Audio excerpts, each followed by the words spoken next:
Kelompok militan Yaman Houthi meluncurkan serangan menyasar wilayah Israel. Serangan memicu sirine tanda bahaya yang terdengar di sejumlah wilayah. Dikutip dari The Times of Israel, militan yang didukung Iran ini menembakkan rudal balistik ke Israel pada Minggu 27 April 2025 pagi. Rudal tersebut memicu sirine sekira pukul 5 pagi waktu setempat di beberapa kota di Arafah, tepat di selatan Laut Mati.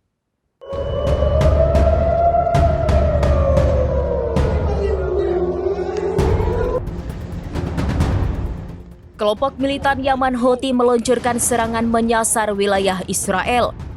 Serangan memicu sirine tanda bahaya yang terdengar di sejumlah wilayah. Dikutip dari The Times of Israel, militan yang didukung Iran ini menembakkan rudal balistik ke Israel pada Minggu 27 April 2025 pagi.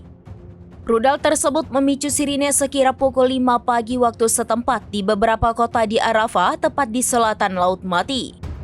Peringatan dini juga dikeluarkan ke wilayah yang lebih luas di Israel Selatan sebelum sirine berbunyi. Langkah ini bertujuan untuk memperingatkan warga sipil akan adanya serangan rudal jarak jauh.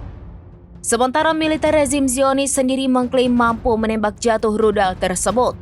Tidak ada laporan cedera atau kerusakan akibat serangan itu. Juru bicara militer Houthi Jenderal Yahya Saree mengaku bertanggung jawab atas serangan ini. Saree mengklaim rudalnya diluncurkan ke pangkalan udara Nevatim di Gurun Negev. Ini menjadi serangan kedua yang mereka luncurkan selama 2 hari berturut-turut menyasar lokasi tersebut.